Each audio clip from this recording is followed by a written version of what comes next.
Job. Don't spend that old Canadian penny. Because hiding in ordinary-looking coins could be a detail worth more than you ever imagined. 1953, 1991, 1993, and 2002. 4 Canadian 1-cent coins. With royal history, unusual varieties, and possible mint-made errors. So check your coin jar. Check every detail. And stay with ARY Coins News.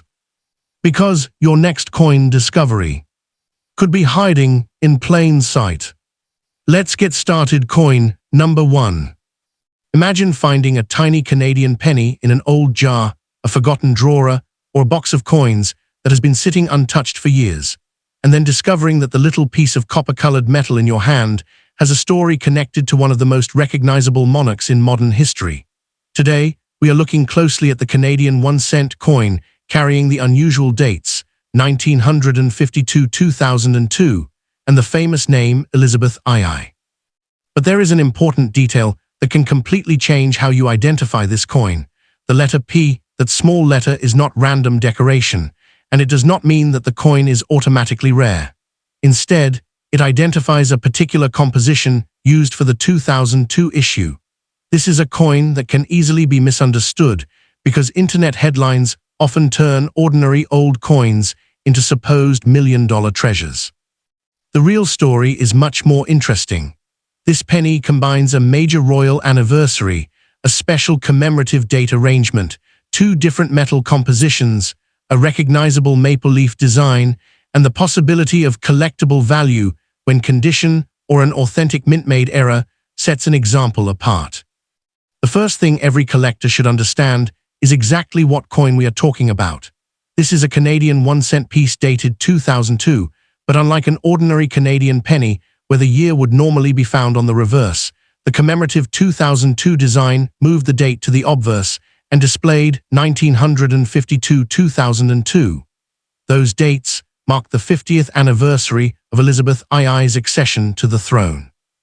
The obverse carries the inscription Elizabeth Regina, together with the portrait of the Queen, while the reverse features the familiar Canadian maple leaf motif and the denomination 1 cent Canada.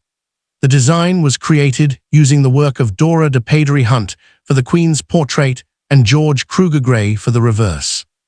So before anyone calls this a rare error coin, the first step is simply recognizing that the unusual date placement is part of the intended commemorative design. It is not, by itself, an error. Now comes the detail that makes the P version especially interesting. The 2002 Canadian 1-cent issue exists in more than one composition, and the P-marked variety is the copper-plated steel version.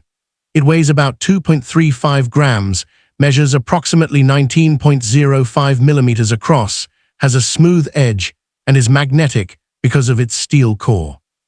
The copper-colored surface can make it look similar to other Canadian pennies, so simply looking at the color is not enough to identify the metal.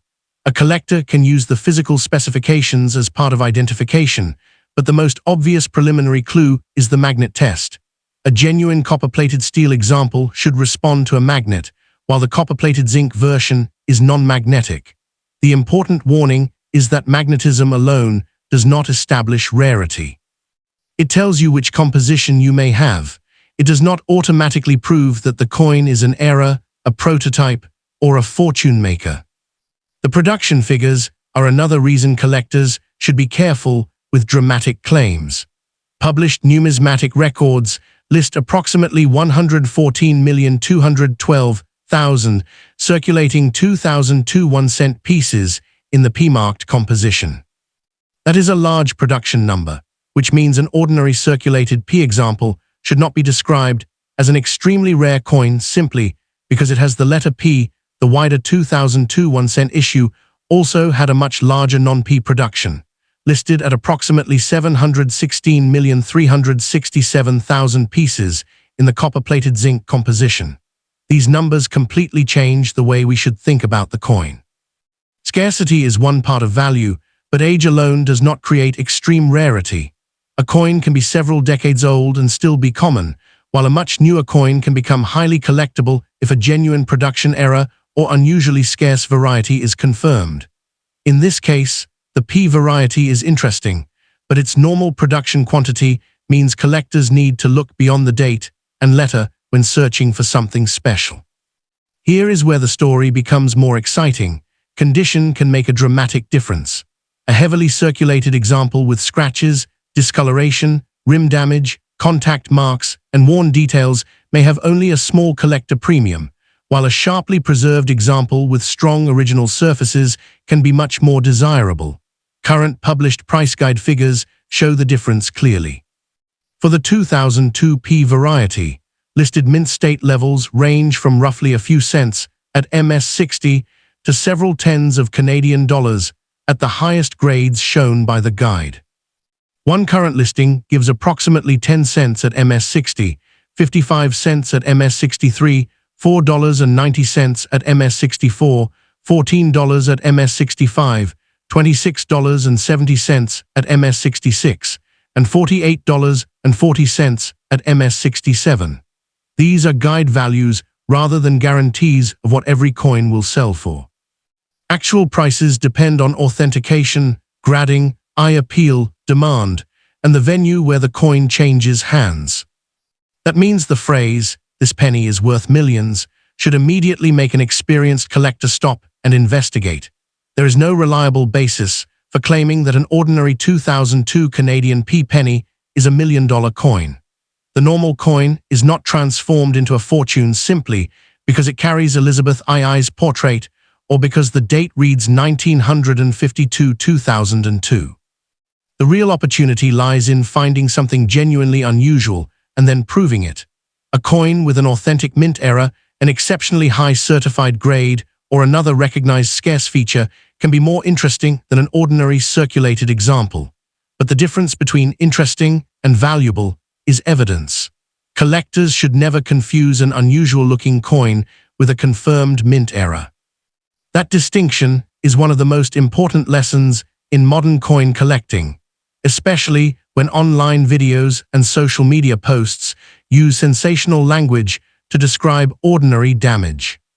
So what should you look for if you suspect that your 2002 P penny is an error?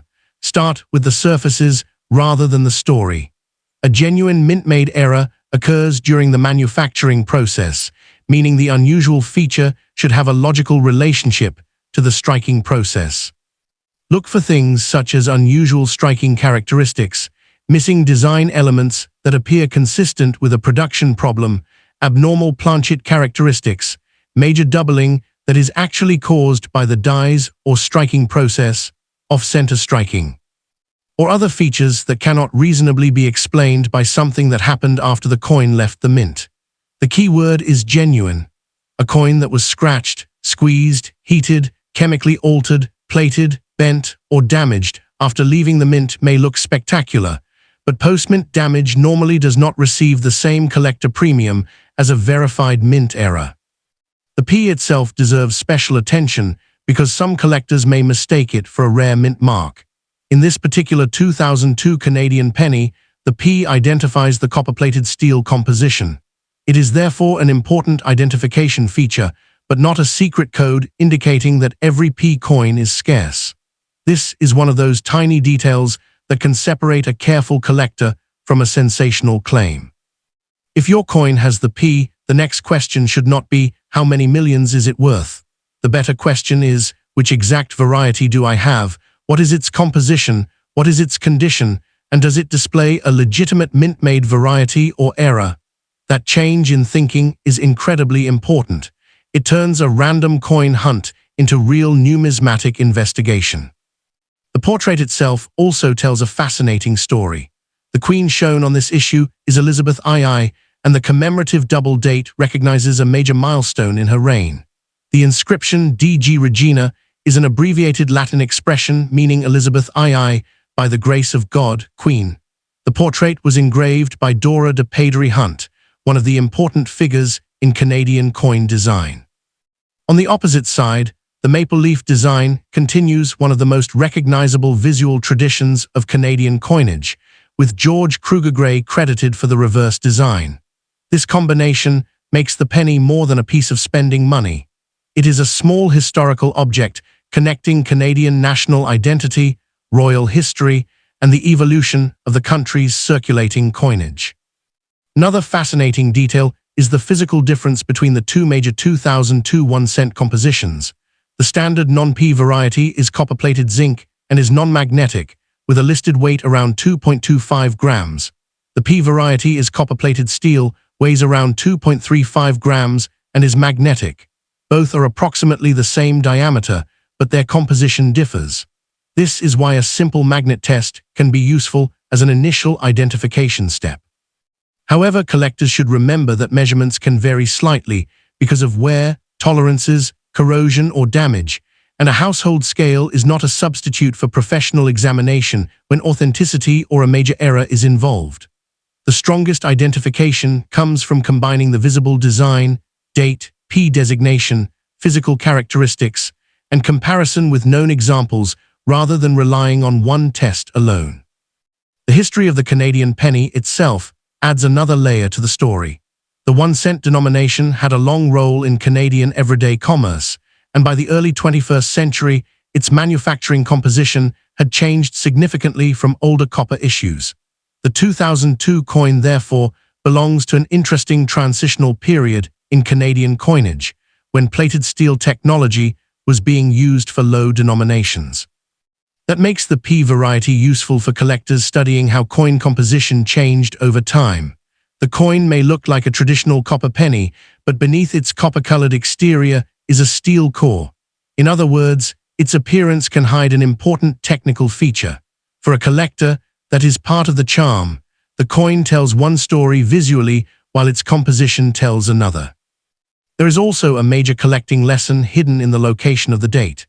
If someone examines the reverse and says, "There is no 2002 date, so this coin must be missing its date," that conclusion would be wrong. On this commemorative issue, the date arrangement is intentionally placed on the obverse as 1952-2002. That is exactly why unfamiliar collectors can mistake a normal design feature for an error. The commemorative format was used to recognize Elizabeth II's Golden Jubilee, so if your penny appears to have a missing year on the maple leaf side, do not panic and do not immediately assume that you have discovered a major mint mistake. Turn the coin over and inspect the Queen's side carefully. The unusual date placement is one of the defining characteristics of this issue. Now imagine you find a 2002 penny that looks dramatically different from every other example you own. Perhaps part of the design seems missing, perhaps the strike appears unusual, or perhaps the edge looks abnormal. This is exactly where collectors need patience. The first possibility is a genuine mint error. The second is ordinary circulation damage. The third is damage caused by someone after the coin was minted. The fourth is a die variety or minor production characteristic that may be interesting but not especially valuable. A serious collector does not choose the most exciting explanation first. Instead, the collector eliminates the ordinary explanations. Raised metal, repeated characteristics, consistent design distortion, and evidence of the striking process can be useful clues, while scratches, gouges, flattened areas, and random surface damage may point toward post-mint damage. A close examination under good lighting and magnification can help, but professional authentication is the safest route for a potentially significant error. One of the biggest mistakes in coin videos is treating every strange mark as a mint error. A tiny line near the Queen's portrait, a dent beside the maple leaves, a dark spot, a strange-looking rim, or an area of missing color can have many explanations. Coins spend years being handled, transporting, dropped, rubbed against other coins, and exposed to environmental conditions. Copper-colored plating can also change appearance as it ages or becomes damaged. That means a dramatic-looking surface is not automatically evidence of a rare manufacturing mistake. If the unusual feature appears as an indentation or scrape, especially with disturbed metal around it, damage becomes an important possibility.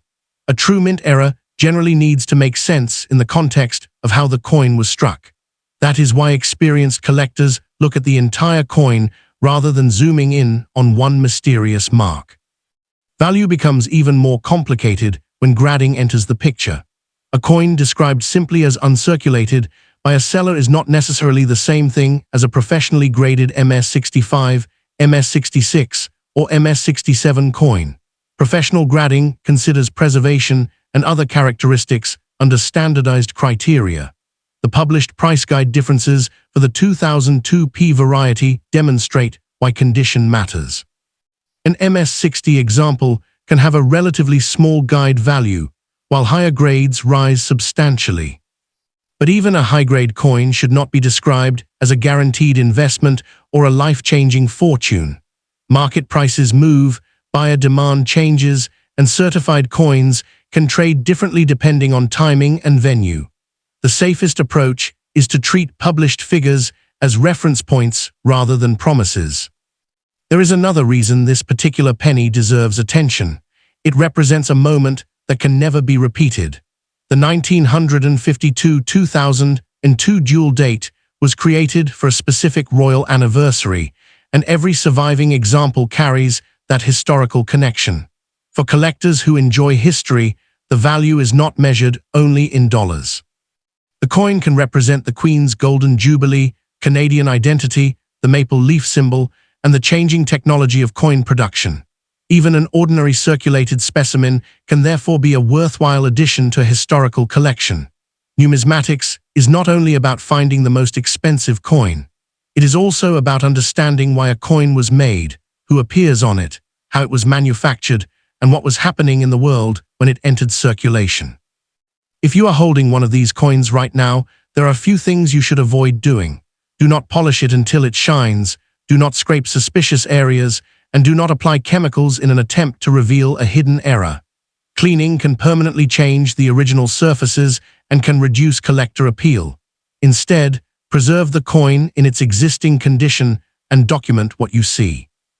Record whether it has the P, whether it attracts a magnet, whether the date reads 1952-2002, and whether the coin has obvious unusual features.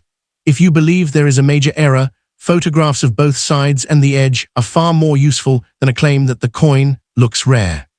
The goal is to preserve evidence rather than accidentally destroy it. So if your coin says ELIZABTHIIDG Regina, carries the commemorative 1952-2002 dates, shows 1 cent Canada with the maple leaves, and has a P on the Queen's side, you are looking at the magnetic copper-plated steel 2002 Canadian 1 cent variety. Its published production figure is about 114.2 million pieces, meaning the P alone does not make it extraordinarily rare. In ordinary condition, its value is generally modest, while high-grade examples can command more, with current guide figures reaching into the tens of Canadian dollars for the highest listed mint state grades. A genuine major mint error could change the equation, but that requires authentication rather than speculation. But before you leave, remember this coin's real identity. It is a Canadian 2002 1 cent commemorative issue connected to Elizabeth II's Golden Jubilee, and the P variety is the copper-plated steel magnetic version. It is historically interesting, collectible in strong condition, and potentially much more interesting if a genuine mint-made error or recognized variety is present. But an ordinary example should not be promoted as a $1 million coin without extraordinary evidence. That is the difference between sensational coin stories and responsible collecting. If you enjoy discovering the history hidden inside ordinary coins, keep your eyes open, check every unusual detail, and never assume that a strange-looking mark automatically means rarity. Subscribe to ARY Coins News for more fresh collector alerts, unusual coin discoveries, historical stories, and carefully researched coin information. The next coin hiding in an old box might not be a fortune, but it could be the beginning of your next great numismatic discovery. Coin number 2. The moment a 1953 Canadian penny appears under the light, there is one question that can instantly change the way you look at it. Are you holding an ordinary old cent, or one of the intriguing varieties that collectors have been searching for decades? At first glance, this small bronze coin looks simple, carrying Queen Elizabeth II on one side and the familiar Canadian maple leaf design on the other. But the 1953 issue has a fascinating history that makes it far more interesting than its 1 cent denomination suggests. This was the beginning of Elizabeth II's Canadian coinage era, and the Royal Canadian Mint encountered an important design problem during production. The Queen's original portrait had relief that was too high, creating striking difficulties and causing some details to appear weak. Changes were made to the dies, and those changes created varieties that collectors can still study today. That means the 1953 cent is not simply about age, it is about design, production, varieties, condition, and the tiny details that separate one example from another. Look closely at the portrait, and you are looking at a historic moment in Canadian coinage. Elizabeth II had become queen in 1952, following the death of her father, King George VI, and the 1953 Canadian cent introduced her first portrait on the country's circulating 1-cent pieces. The inscription reads, Elizabethiiigiitia Regina, a Latin royal inscription traditionally expressing the idea of Elizabeth II, Queen by the grace of God. The portrait was created by Mary Gillick, with later work by Thomas Shingles connected to the corrections made to the design. On the reverse is the classic Canadian maple leaf twig, surrounded by the denomination and country name, with the date 1953 and the initials KG belonging to George Kruger Gray, the designer associated with the reverse. This combination makes the coin historically important. It captures the beginning of a new reign while preserving one of Canada's most recognizable coin designs. But now comes the detail that makes the 1953 cent especially exciting for serious collectors. During production, the Royal Canadian Mint discovered that the original portrait relief was too high. When coins were struck from those dies, the result could be weakly defined details and difficulties in producing the intended design. Thomas Shingles, then the Mint's chief engraver, worked on corrections. This led to the famous distinction between the shoulder fold and no shoulder fold varieties. The names describe a small feature in the Queen's clothing near the shoulder, but identifying the varieties can require close examination. The 1953 issue, therefore, became an important study coin for Canadian collectors because two different obverse treatments can exist within the same year.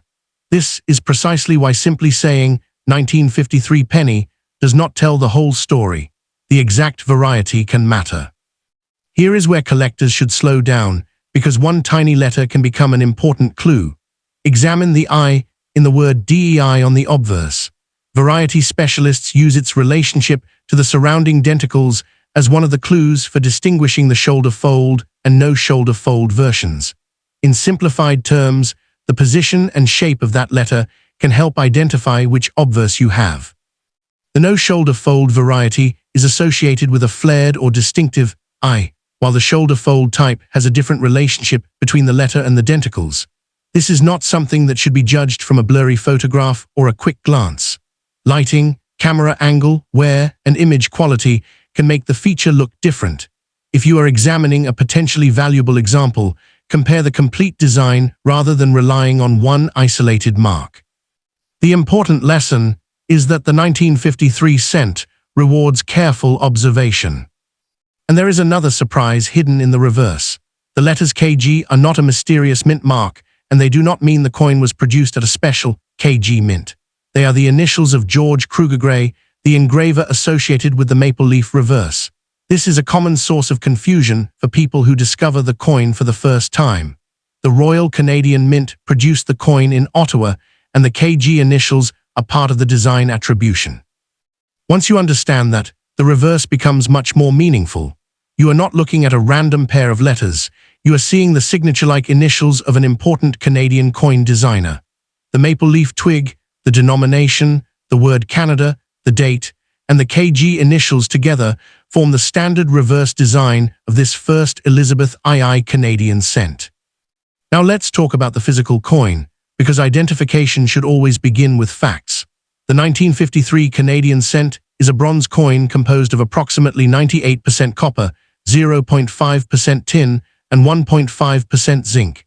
Its listed weight is about 3.24 grams, its diameter is approximately 19.05 millimeters, and it has a plain, smooth edge.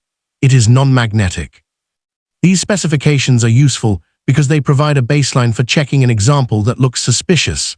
If your coin is dramatically different in weight, thickness, or appearance, that could justify further investigation, but it does not automatically prove an error. Coins can suffer damage, corrosion, environmental changes, or alterations after leaving the mint. A proper evaluation considers the entire coin, including its surfaces, edge, dimensions, weight, and design characteristics. The numbers behind the 1953 cent also tell an important story.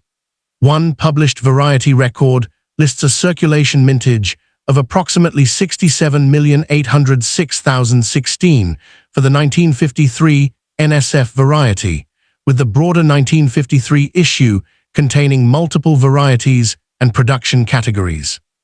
That figure is large enough to show why an ordinary worn 1953 cent should not automatically be called an ultra-rare coin, yet mintage alone does not settle the question of collectability. Variety, preservation, rarity within a particular grade, and documented market demand can all affect desirability. This is one reason the 1953 penny is so interesting. Its collecting story is not simply old coin equals valuable coin. Instead, the collector has to determine exactly which version is present and how well it survived more than 7 decades of circulation and storage. The condition of the coin can completely change the conversation. A heavily circulated 1953 cent may have flattened lettering, worn portrait details, scratches, discoloration, and contact marks. An exceptionally preserved example can retain much sharper details and more attractive original surfaces.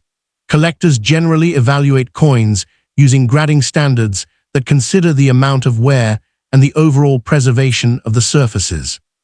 But be careful with online descriptions such as mint condition, perfect, or uncirculated. Those words are often used casually by sellers and do not necessarily mean that a professional grading service would assign a particular grade. A truly high-grade example should be treated differently from a common circulated penny, and if a coin appears unusually pristine, avoid cleaning or polishing it. Altering the original surfaces can make a potentially desirable coin less attractive to collectors. Now let's enter the world of errors, where excitement can quickly become confusion. A genuine mint error is a manufacturing mistake that happened during the coin production process. That is very different from a scratch, dent, gouge, chemical stain, bent rim, or other damage that happened after the coin entered circulation. A 1953 cent with an unusual mark is therefore not automatically a valuable error coin. To investigate a suspected error, collectors look for evidence that the feature is consistent with the striking process. The shape, location, raised or recessed nature of the metal, relationship to the surrounding design, and condition of the edge can all matter. A professional opinion becomes especially important when the suspected error could substantially increase the coin's value. The safest approach is to preserve the coin exactly as found instead of trying to improve or repair the strange feature. One particularly interesting area to investigate is unusual doubling. The 1953 cent has documented variety records that include examples described as doubling associated with the date, including references to a doubled 953 and doubled 1953, as well as other listed varieties. But this is where terminology matters enormously. Not every apparent double image is a major double die error. Some forms of doubling can result from die deterioration or other production characteristics and may not carry the same premium as a major recognized double die. A photograph can make a normal design feature look dramatic, especially when shadows appear around the numbers. So if your 1953 cent seems to show a second outline around the date, do not immediately assume that you have discovered an extraordinary rarity. First, determine whether the appearance matches a recognized variety or is simply an effect of wear, lighting, die deterioration, or post-mint damage. There is another fascinating feature collectors should know about. The 1953 cent is not isolated from the variety story of the following years. The shoulder fold and no shoulder fold characteristics also occur in 1954 and 1955, and the 1955 no shoulder fold is specifically noted as the scarce variety among those issues. This broader history helps explain why the 1953 cent is so important to Canadian variety collectors. The mint's attempt to solve the high-relief portrait problem did not create a one-year curiosity, that instantly disappeared from collecting history. Instead, related design characteristics continued into subsequent issues. Studying the 1953 penny, therefore, gives collectors an introduction to a larger chapter of Canadian numismatics. The maple leaves on the reverse deserve a closer look too. At first, they seem like nothing more than decoration, but the Canadian maple leaf has been one of the country's strongest numismatic symbols. On this cent, the leaves appear on a twig surrounded by the denomination, country name, and date. The design is compact, but instantly recognizable. George Kruger Gray's work became associated with numerous Canadian coin designs, and his initials on this penny give collectors another historical connection to investigate. This is one of the reasons old coins can remain fascinating even when their monetary value is modest. The object combines art, national identity, political history, technology, and everyday commerce in a disc small enough to fit between two fingers. So what could your 1953 Canadian cent actually be worth? The honest answer is that there is no single price for every example. A normal circulated coin may have only a modest collector value, while a better preserved example or a recognized variety can attract greater interest. Current published references provide variety and guide information, but guide figures are not guarantees of what an individual coin will sell for. The exact grade, variety, eye appeal, authenticity, and market conditions all matter. A spectacular claim that every 1953 penny is worth hundreds of thousands or millions of dollars is not supported by the normal published information for this issue. The more realistic collector story is much more interesting. Find the correct variety, preserve the coin, identify any genuine unusual characteristic, and then determine its condition before talking about value. Imagine discovering one in an old family collection and noticing that the Queen's portrait looks slightly different from another 1953 cent. You compare the two coins and then notice the I in DEI does not appear to relate to the denticles in exactly the same way. Suddenly, that ordinary-looking penny becomes a research project. You turn it over and inspect the maple leaves, the date, and the KG initials. You check the weight and diameter. You inspect the edge. You look for damage and signs of alteration. You compare the suspected variety against known diagnostic characteristics. This is how genuine collecting discoveries begin, not with a promise of instant wealth, but with curiosity and careful examination. The excitement comes from discovering what makes your particular coin different. And here is the final secret of the 1953 Elizabeth II Canadian cent. Its greatest attraction is not a magical price tag. It is the combination of a new monarch, a new Canadian coin portrait, a production problem, corrected dies, multiple recognized varieties, a historic maple leaf reverse, and more than 70 years of survival. The coin may be common in one form and considerably more interesting in another. A worn example may tell the story of everyday Canadian commerce, while a beautifully preserved variety may reveal details that most people never notice. If your coin has an unusual feature, resist the temptation to clean it or declare it a fortune. Preserve it, study it, and verify the variety. That is how collectors turn an old penny into a genuine numismatic story. Coin number 3. Stop before you spend that old Canadian penny, because the smallest detail on a 1993 1-cent coin can completely change the story behind it. At first glance, this looks like an ordinary copper-colored Canadian cent featuring Queen Elizabeth II and the familiar maple leaves. But turn it over, study the lettering, examine the date, and look carefully around the Queen's portrait, because collectors have documented several unusual characteristics and direlated features connected with the 1993 issue. This is not a USA coin, and the KG letters you may see on the maple leaf side are not a mysterious mint mark. They are the initials of George Kruger Gray, the designer of the reverse. The real excitement comes from identifying exactly what you have, determining whether the coin is circulated or exceptionally preserved, and investigating whether an unusual mark is actually a mint-made error or simply damage acquired during decades of handling. That is where this apparently ordinary penny becomes a genuine collector investigation. Imagine a coin that has passed through countless hands, sat inside cash registers, disappeared into drawers, and perhaps spent years inside an old collection. and now it is sitting in your hand. The 1993 Canadian cent belongs to an important chapter of Elizabeth II's reign because it was produced during the long period when her second Canadian portrait was used on circulating coinage. The obverse carries the inscription Elizabeth Regina, an abbreviated form of the traditional Latin royal legend, while the reverse presents two maple leaves growing from the same twig. The Queen's portrait was designed by Dora de Padery Hunt, while the maple leaf reverse is associated with G.E. Kruger Gray. The coin was struck by the Royal Canadian Mint and belongs to the final decades of the Canadian 1 cent's everyday circulation history. Although the denomination was only 1 cent, the coin represents Canadian history, royal portraiture, national symbolism, and the manufacturing technology of its time. Now focus on the metal, because this is where many people make their first mistake. The 1993 Canadian cent is listed as being made from an alloy of approximately 98% copper, 0.5% tin, and 1.5% zinc. It weighs about 2.5 grams, measures approximately 19.1 millimeters across, and has a thickness of about 1.45 millimeters. Its edge is plain and smooth, and the normal coin is non-magnetic.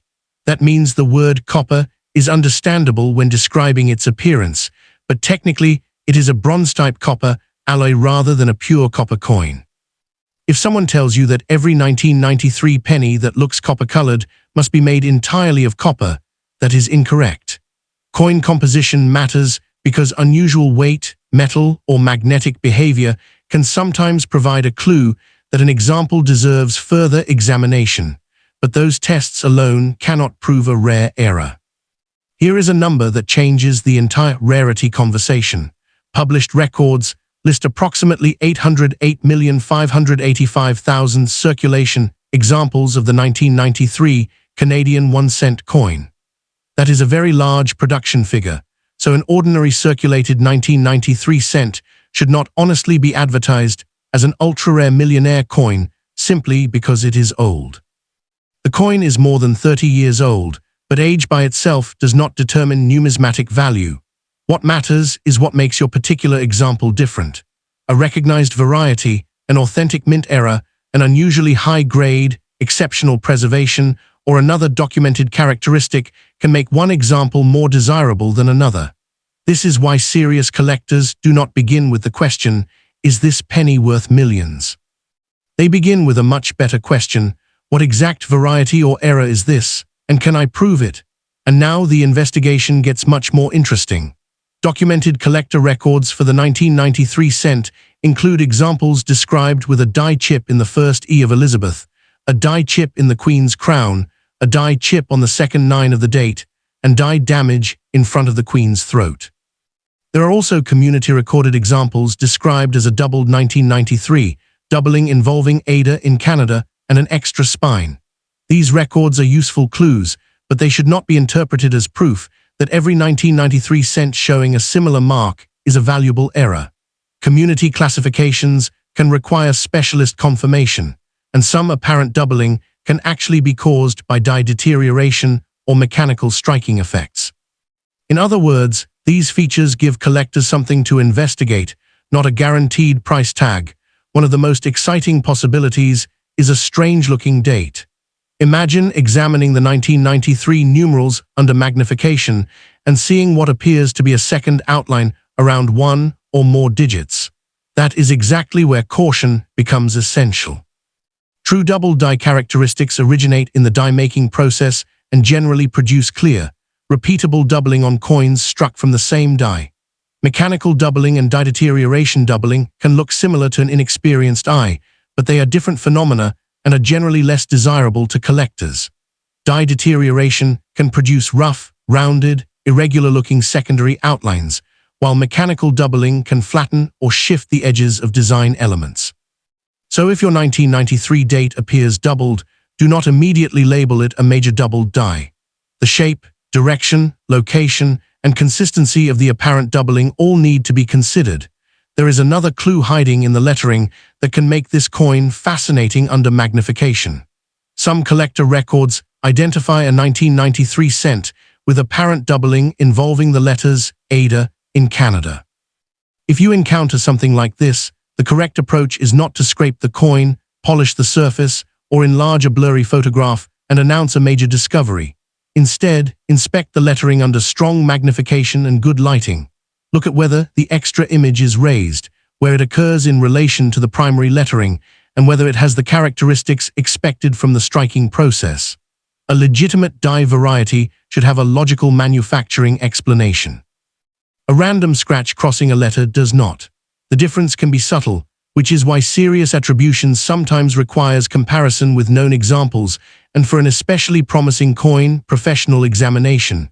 What about the Queen's portrait? This is another area where the 1993 cent can attract attention. A collector record identifies a die chip in the Queen's crown and another die-related feature in front of her throat. A die chip occurs when a portion of the working die breaks or changes, allowing a raised area to appear on coins struck afterward. This is fundamentally different from a scratch.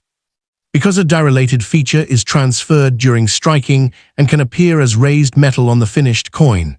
But even here, not every raised bump is automatically valuable. Some die imperfections are minor and common, while others can be more distinctive. The size, position, clarity, and documented nature of the feature all influence collector interest. The important lesson is simple. If your 1993 cent has an unusual raised feature near the crown or throat, preserve it exactly as found and investigate before doing anything to the surface. Now look at the reverse and remember the letters KG. Those initials are one of the easiest things to misunderstand about Canadian coinage. They are associated with George Kruger Gray, whose initials appear on the maple leaf design. They do not indicate that the coin was produced at a special KG mint, and they do not automatically make the coin rare. The reverse itself is highly recognizable. Two five-lobed maple leaves are arranged on a shared twig, with the denomination and Canada incorporated into the design. This maple leaf motif is one of the defining visual features of Canada's 1 cent series. For collectors, the reverse is also a useful place to inspect for doubling, die chips, die damage, unusual lettering, rim problems, and other abnormalities. A complete examination means studying both sides of the coin, not just the Queen's portrait. Condition is where an ordinary 1993 cent can separate itself from a truly impressive example. A circulated coin may show scratches, small contact marks, loss of original surface quality, discoloration, and wear on the highest points of the design. A sharply preserved coin can retain much stronger detail and cleaner surfaces. Published modern guide information for Canadian coins commonly separates circulated examples from mint-state examples because preservation has a major influence on collector demand. However, do not confuse the words uncirculated or mint condition used casually by a seller with an independently established professional grade. If your 1993 cent appears unusually fresh, resist the temptation to clean it. Polishing, rubbing, chemicals, or abrasive materials can permanently alter the surface and make the coin less desirable. Sometimes the best thing a collector can do to a potentially valuable coin is simply leave it alone. The word error deserves special attention because it is one of the most abused words in modern coin collecting. A real mint error is created during manufacturing, while post-mint damage occurs after the coin leaves the mint. A scratch across the Queen's face is not automatically an error. A dent in the rim is not automatically an error. A coin that has been squeezed, bent, drilled, chemically altered, heated, or otherwise damaged is not suddenly a valuable mint error because it looks unusual. A legitimate error should have characteristics that make sense within the coin production process. That is why professional authentication can matter when the suspected feature is significant. The bigger the claimed value, the stronger the evidence should be. A dramatic story without evidence is not numismatics. Careful attribution is. Another fascinating possibility is a coin that appears to have an unusual planchet or composition. Because the normal 1993 cent has a known weight and copper-based alloy, an example that is dramatically different could deserve further investigation. But again, this is where collectors need discipline. A coin can lose weight through corrosion or damage, and its surface can change because of environmental exposure. A strange color does not prove a different metal. A magnet test can can help establish whether a coin behaves differently from the normal specification, but it cannot by itself prove that the coin was struck by the Royal Canadian Mint on an unusual planchet.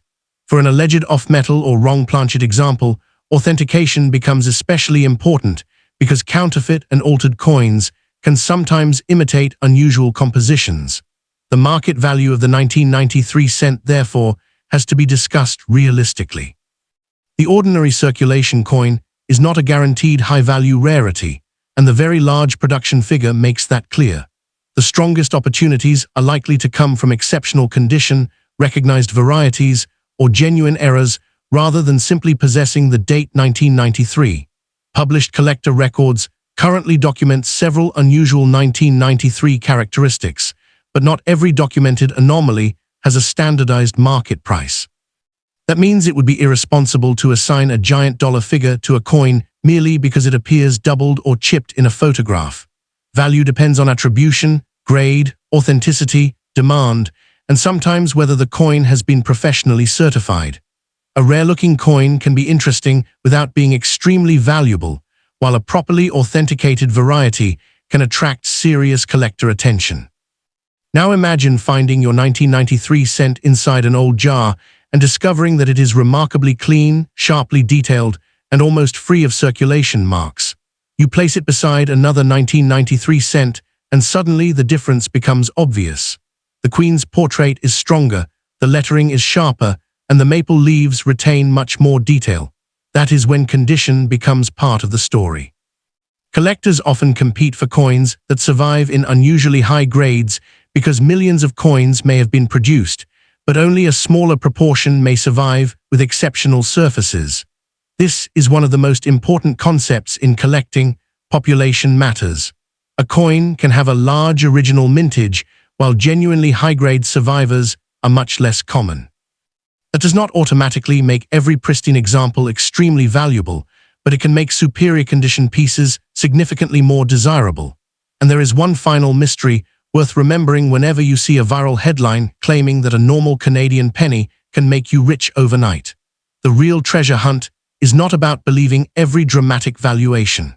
It is about learning to recognize the difference between an ordinary coin and a documented variety. The 1993 Canadian 1-cent piece gives collectors several reasons to look carefully. The Elizabeth II portrait, the Kruger-Gray maple leaf reverse, the copper-rich alloy, the high production total, and documented die-related and doubling characteristics. It is a perfect example of why the smallest details matter. A tiny die chip in the right location, a genuine recognized variety, or an exceptionally preserved example can make a coin more interesting, but the claim must always be supported by evidence.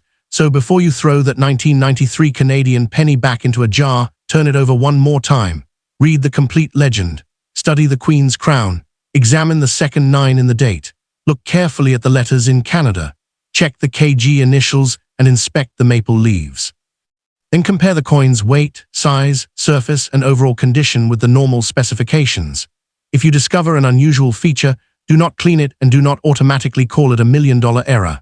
Photograph both sides and the edge, preserve the original surfaces, and seek proper attribution if the feature appears genuinely unusual. The normal 1993 cent is a common Canadian circulation issue, but that does not mean every example is identical.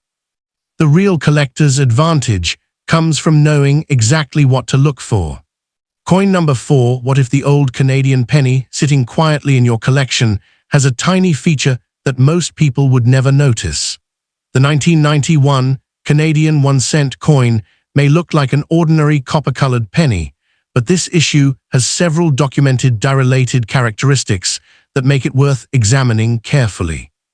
On the front is Queen Elizabeth II with the inscription Elizabeth Regina, while the reverse carries the unmistakable Canadian maple leaf design, the denomination, the year 1991, and the initials KG. Those initials belong to George Kruger-Gray, the designer associated with the reverse, and they are not a secret mint mark.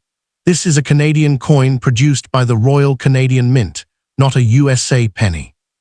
Its large production figure means the ordinary circulated coin is not automatically a fortune, but the story changes when condition, unusual die characteristics, or a genuine mint-made error enters the picture. That is where this small 1-cent coin becomes a serious collector investigation. Step back for a moment and consider the historical setting. The 1991 cent was struck during the reign of Queen Elizabeth II, whose Canadian coinage portrait had already become a familiar part of everyday life. The obverse shows Elizabeth II wearing the distinctive circular diamond crown decorated with traditional floral and national symbols, while Dora de Padre Hunt is credited with the portrait design. On the other side, two maple leaves grow from the same twig, creating one of the most recognizable designs in Canadian coinage. George Kruger Gray's initials appear on the reverse, linking the coin to one of Canada's best-known coin designers. So although the denomination says 1 cent, the object itself combines royal history, Canadian national identity, engraving, metallurgy, and mass-produced coin technology. More than 30 years later, the combination gives collectors a reason to examine even an apparently ordinary example. Now comes the metal story, and it is more interesting than simply calling this a copper coin. The normal 1991 Canadian 1-cent piece is listed as approximately 98% copper, 0.5% tin, and 1.5% zinc. It weighs about 2.5 grams, measures approximately 19.1 millimeters across, and is around 1.45 millimeters thick. Its edge is plain and smooth, and it is normally non-magnetic. These specifications give collectors a useful baseline when checking a suspicious example. If a coin is dramatically different in weight or physical characteristics, that may justify further investigation, but it does not automatically prove a mint error. Wear, corrosion, damage, environmental exposure, and alterations can all affect a coin. The correct approach is to consider the entire piece rather than declaring a rarity from one unusual measurement or color. Here is the number that should immediately change the way you think about rarity. The published circulation mintage for the 1991 cent is approximately 831,001,000 pieces, with a separate recorded quantity of 131,888 proof coins sold. That is a huge production run. Therefore, an ordinary circulated 1991 cent should not honestly be promoted as a guaranteed million-dollar discovery. The date alone does not make it extraordinarily scarce, but mintage is only the beginning of the story. Millions of coins can be produced, while a much smaller number survive in exceptional condition, and unusual die characteristics can make particular examples more interesting to specialists. That is why experienced collectors look beyond the year and denomination. They ask whether the coin has a recognized variety, an authentic production error, an unusually strong strike, or a level of preservation that separates it from the ordinary coins that spent years in circulation. Now look at the Queen's portrait with magnification, because this is where the 1991 issue starts revealing some of its secrets. Current collector records document a die chip on the crown and another reported die chip around the Queen's eyebrow. A die chip is fundamentally different from an ordinary scratch. When part of a die becomes damaged or changes during production, the resulting feature can appear as raised metal on coins struck from that die. That makes die-related characteristics especially interesting to collectors. But there is a major warning here. Not every raised bump is automatically a valuable error. Some features may be minor die deterioration, damage, or characteristics that have little market premium. The position, shape, repeatability, and attribution of the feature all matter. If your 1991 cent has something unusual near the crown or eyebrow, preserve the coin rather than trying to remove or improve the mark. The maple leaves provide another place to investigate. Collector records for the 1991 cent include a reported die chip on the stem. This is the kind of tiny feature that can disappear completely when a coin is viewed with the naked eye. Under magnification, however, a small raised area may become visible. The challenge is determining whether what you see was created by the die or happened to the coin after it left the mint. A scratch normally cuts or disturbs the existing surface, while a die-created feature can appear as raised metal because the damaged die transfers its shape into the struck coin. Even then, collectors should avoid assuming that every die chip carries a huge premium. The significance depends on how distinctive and well documented the feature is. The fascinating part is that the same ordinary-looking penny can contain clues that only become visible when someone takes the time to study it. Now imagine turning the coin sideways and examining the relationship between the two sides. The 1991 cent has documented collector examples described as die clashes, including clashes reported on both sides and examples appearing above the date, behind the queen, and beneath the 1 cent. A die clash occurs when opposing dies come into contact without a normal planchet between them, potentially transferring design impressions from one die to another. This can produce strange-looking features that seem completely unrelated to the intended design. But again, identification is everything. A random line or depression is not automatically a die clash. A legitimate clash should make sense in relation to the opposing die's design. That is why a serious attribution requires looking at the complete coin rather than focusing on one mysterious mark. The date itself deserves a magnified inspection. Published collector records include a reported die crack above the 1 cent and another die crack in front of the date. A die crack can develop as a die experiences stress and deterioration during production. On the finished coin, the crack may appear as a raised line because the damaged area of the die transfers metal into the corresponding location on the coin. This is an important distinction from a scratch, which is generally an incused disturbance caused after striking, but even genuine die cracks are not automatically worth enormous amounts. Their collector interest depends on their size, location, progression, and whether the specific characteristic is recognized. A fascinating die crack may make a coin more collectible without turning it into a spectacularly expensive rarity. And then there are the reports that sound almost unbelievable when you first hear them. A double nose, a double queen's crown, a double reverse, and a reported double cent. These are among the miscellaneous or unclassified characteristics recorded for the 1991 issue. But this is exactly where responsible coin collecting differs from sensational internet claims. A catalogued or community-reported unusual appearance is not automatically the same thing as a professionally authenticated major doubled die. True doubling must be studied carefully because mechanical doubling, die deterioration, die damage, lighting, and photography can all create misleading appearances. The mere presence of a second-looking outline does not establish rarity or value. The correct question is whether the feature has a known and repeatable mint production explanation. Condition may be the most powerful factor separating one 1991 cent from another. A coin that spent years in circulation can show wear on the queen's hair, crown, lettering, maple leaves, and other high points. It may have contact marks, scratches, dull surfaces, or discoloration. A high-grade example can look dramatically different, retaining sharp details and cleaner surfaces. Current published guide figures for the regular 1991 business strike show approximately 10 cents at MS60, 25 cents at MS62, 55 cents at MS63, $8.40 at MS64, $18.70 at MS65, $61.30 at MS66, and $405 at MS67.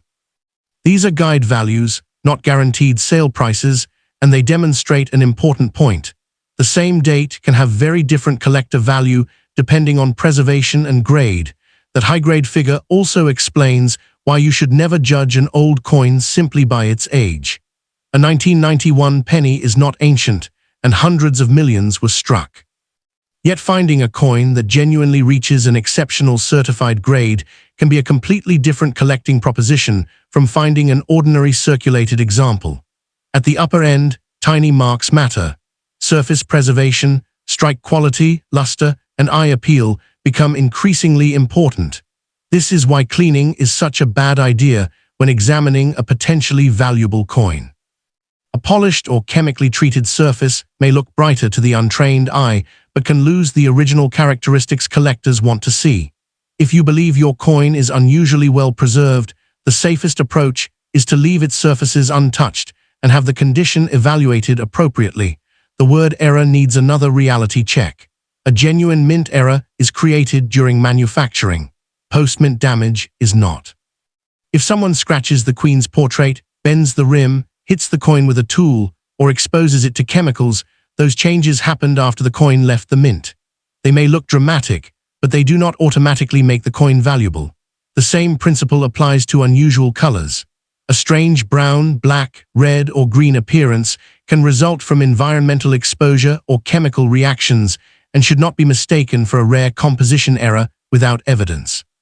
The 1991 cents normal composition and physical specifications are already known, so an alleged wrong metal or off-metal piece would require particularly strong authentication.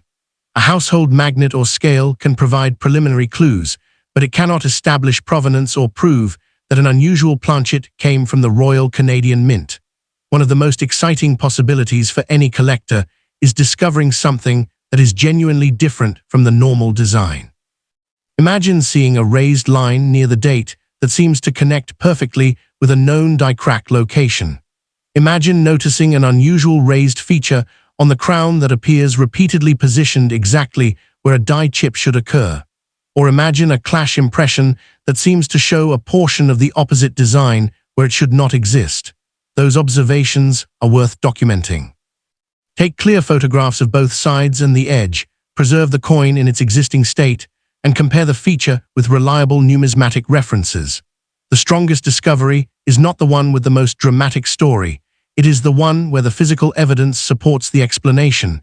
There is also a fascinating historical reason to appreciate the design itself. The Queen's portrait and the maple leaves represent two very different ideas on one tiny object. The obverse identifies the monarch and carries the formal royal legend, while the reverse presents one of Canada's strongest national symbols. The coin therefore works almost like a miniature historical document. It tells you who was monarch, what country issued the piece, what denomination it represented, and what artistic style the mint was using. Even an ordinary circulated cent can therefore have educational and historical value beyond its monetary price. For collectors, that is part of the appeal. Every mark and every worn detail is evidence of the coin's journey through time. So what is the realistic value of a 1991 Canadian 1-cent coin? The answer depends heavily on what you actually have. The normal circulated piece is not a guaranteed high-value rarity. The published melt value is only a few Canadian cents, while guide values for the regular business strike increase sharply at high certified grades. Documented die chips, die clashes, die cracks, and unusual doubling characteristics may create additional collector interest, but not every reported characteristic has a standardized market price. An authentic and desirable error can be worth more than an ordinary coin, but assigning a huge number without examining the actual coin would be misleading. If someone claims that every 1991 Canadian cent is worth thousands, millions, or a fortune simply because of its date, treat that claim with skepticism. The real value is in the exact variety, condition, authenticity, and collector demand. And now, before you put that 1991 penny back into the drawer, look at it differently. Check the Queen's crown. Examine the eyebrow. Study the maple leaf stem. Inspect the date and the area around the 1 cent. Look for evidence of die cracks or clashes, and pay attention to anything that appears raised rather than scratched into the surface. Then remember the most important fact of all. The letters KG identify the reverse designer, George Kruger Gray. They are not a special mint mark. The coin is Canadian, not American, and its normal production was enormous. Yet exceptional condition and documented die characteristics can make individual examples much more interesting. If you enjoy uncovering the hidden stories, unusual varieties, and genuine collector discoveries inside ordinary coins, subscribe to ARY Coins News for fresh coin alerts, historical investigations, rare variety stories, and new collector updates.